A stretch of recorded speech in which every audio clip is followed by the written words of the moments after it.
This is a video that I've been dreading to make. Notice how I haven't filmed in almost 2 weeks, maybe 2 weeks, a little over 2 weeks at this point. And I really didn't want to sit down and make this video. So I wanted to give you guys an update that my first rental property that I ever got, that I showed you guys up here, I'll put pictures up here as well, flooded and is destroyed. Well, not destroyed. I don't want you guys to think that it's not like up and standing. I will post pictures that we had a snowstorm.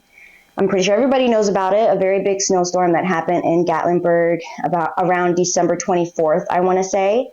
December 23rd, December 24th. I think it was my renters came December 23rd at 11 p.m. and then they called me at like 12 or 1 a.m. telling me that they didn't have AC and they said that the water was freezing cold and they couldn't get the fireplace to work. And I panicked, obviously, because that's awful at like 1 a.m. in the morning, whatever, 12 a.m. in the morning. They just came from a long drive from Florida and that's happening. So I was, at this point, since they arrived December 23rd at 11 p.m. and they called me at 12 a.m., Christmas Eve, I had so much trouble trying to find an HVAC person and a plumber to come in and try to fix those problems for them. Like I called everyone, either the phones were not being picked up. There were voicemails saying that they weren't going to come out and help people because apparently a lot of other people were having the same problems and that they couldn't get to anybody else, so they were actually stopping their phone calls. And then finally, I got a text back around 1 a.m. that there was an emergency person already out working on other places and that he was going to be coming to me next. And then they told me that because it's a holiday, and especially it's Christmas Eve of all those holidays, that the price was basically going to double. So something that would have cost me a few hundred ended up costing me over almost $2,000. And they just ended up cleaning my AC unit. Like, I guess, I don't know exactly what they did, but it was like, all they had to do was like take the dust and clean off your AC unit. And that cost me like $1,600. They also turned on the fireplace because my guests were saying, I guess the gas wasn't working, but it was because they just came in and turned it on. But they didn't do this until 6 a.m. on Christmas Eve because around 2 a.m. when we were trying to go back and forth to get someone out there and tell them what was going on and that the guests, I was trying to get them in contact with the guests were like, look, we're tired. We've been driving all night. We're just going to go to a hotel. And they kind of told them, what it sounded like was that they told them not to come tonight. But then when I got on the phone with the HVAC people, they were like, no, they just said that they wouldn't be there. So I misinterpreted it and I messaged the guest back saying, like, did you tell them not to come tonight? Like, you guys don't want it fixed? And he was like, I don't appreciate you putting words in my mouth. I said that I won't be there if they do decide to come. Like, we don't want to be standing around for 2 a.m. Understandable. I misunderstood it. It took me getting in contact with the HVAC person to figure that out. Like, what exactly did they say? So they were like, oh, so you do want us to come? Because the HVAC people took it as the guests didn't want them to come. So if the guests don't want them to come now, then they're going to wait until later on to come and fix it, which I'm like, look, this needs to be fixed now because I could get my guests to come back in on Christmas Day or the actual morning of Christmas Eve around 11 a.m. So why wouldn't you guys come? I think that's what I was getting at with the guests, is that because you told them that you weren't going to be there, it automatically was justified as non-emergency and they weren't going to come and fix it so that when you guys did arrive again, it would be fixed. So that's what I was trying to get at with them, but they were saying that I was accusing them of telling the people not to come. It was a whole thing. I'm stressed out, you guys. This is just the beginning of the story. I've been avoiding having this conversation on camera because, one, I'm stressed out, but two, I didn't want to come up here with an unresolved issue. I'm going to have to go to Tennessee to sign off on a lot of things and to show you guys pictures and updates and videos of what it looks like now. And I wanted to do that when it was done, but it's taking a long time to do that. So I just figured maybe I should come up here. I'm still in my night clothes. It's been a rough winter for me so far. So they get in and they fix it. And then I get a phone call from my neighbor that my pipes have busted. Well, my pipes are frozen. And they were like, I called the plumber and they were like, well, there's nothing we can do. We have to wait for them to unfreeze. So it took about until the end of Christmas Eve, actually Christmas Day, they busted and they cracked and water was pouring down from my ceiling. Thankfully, I actually had my neighbors, they had gone in there to check on if the water was hot, if the heat was working. So I had told my neighbor to come over there to go look at that, and then also clean up after the guests that had left. And thankfully they were in there when the water started gushing from the ceiling, and they took pictures. So I'm going to give you pictures of everything that's happening. The pictures, it didn't look so bad to me. It didn't look that bad to me at first, but it was, you could definitely see that the water had come from the ceiling and that it was pouring. And then my neighbors were like, okay, well, I have plumbing experience. I'm going to go to Home Depot and I'm going to shut off your water and I'm going to try to patch up the pipe that it's coming from, which he did. He was able to successfully do that, but we figured out that cutting off my water also cut off the water at my neighbor's house. So we had to call a plumber to separate our water heads, I guess. I don't know the correct term of it, so that he could have separate access to his water and I could too. In the middle of this, my bathroom started leaking. So they closed up the leak that was from the ceiling, but then a leak started happening in the bathroom behind the toilet and on the side wall of the toilet. And it was just getting progressively worse. I didn't get any pictures of that, I think. Maybe someone took a side picture at the bottom of the toilet. I have to go back through my pictures.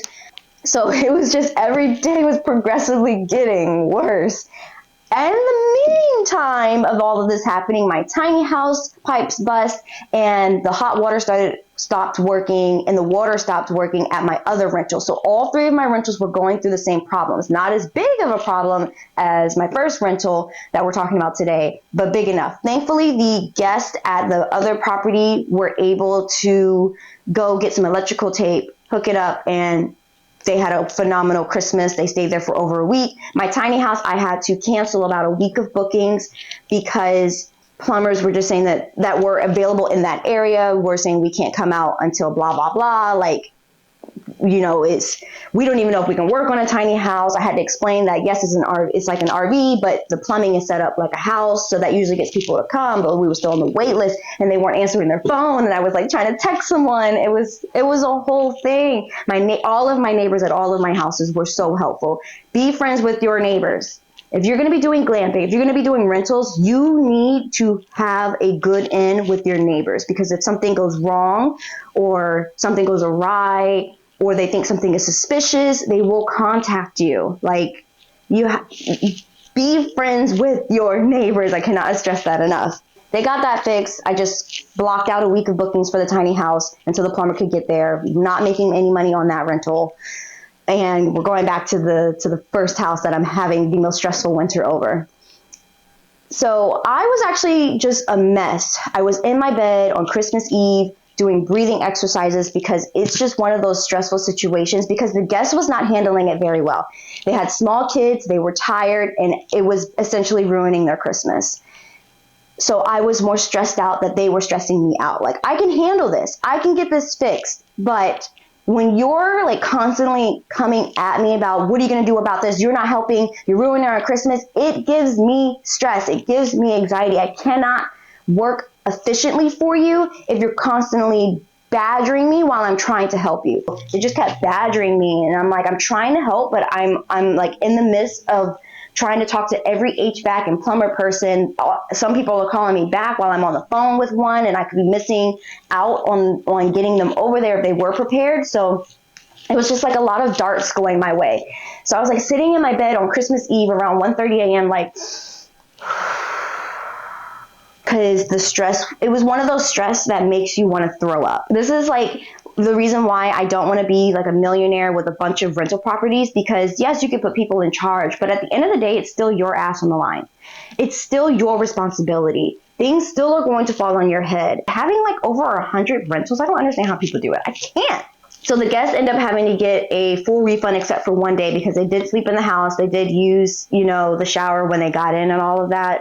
And they left their bags there the majority of Christmas Eve. But I call my insurance and they get people, they listen to me rant on the phone. They stayed quiet the whole time and was like, wow, you must be going through a lot. That made me feel better that they understood. So they get the insurance in there, and they, quickly as possibly, maybe like a day or two after the insurance got them, they went in, had an inspector come in, inspect all the damage to make sure we weren't lying, committing fraud. They pulled up all of our floor, took down all of our walls, and then the water damage did a thing on our floor. So they went in and ripped everything up, and I will show you guys pictures of what it looks now currently at this moment that I am filming this video. I am still not done with this, and it is the end of January. My deductible is $1,000. Here's the great side and things I need to stress to you guys. You need to have really good insurance. Tell your insurance people that you are renting out your house, and you want to make sure in your policy, here are some questions that you should ask when vetting for insurance for your home, your homeowner's insurance. Tell them that you're doing rentals. Ask them what kind of rental stuff that they have that is automatically given when you're rented. Furniture replacement. You definitely want to have flood or pipe damage included in there. Fire included in there. Theft, anything stolen. Also, if our guests get hurt. And then the number one thing that we love, that I found out about my insurance provider was, and something you should ask is, do you guys have income loss under this insurance? If we lose out on money because something happened, a catastrophic something happened. Most insurance providers pay up to 80% of income loss. My insurance provider pays out 100%.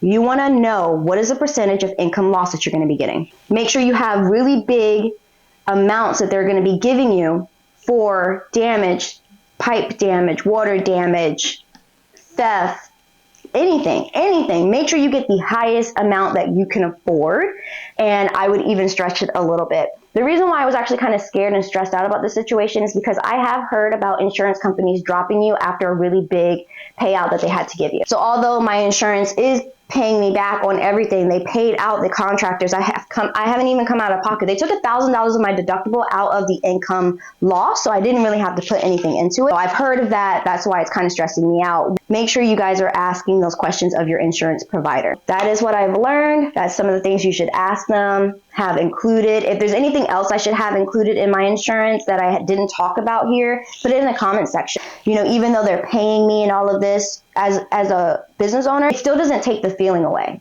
And I'm full transparency. I'm human. It still stressed me out. So that's my video for this week. I'm currently getting ready for a really big event for RVs to sell my products. So I've been making a lot of jewelry and journals. So follow that journey on that income that I'm trying to get. Show you guys how to do it yourself. Peace out.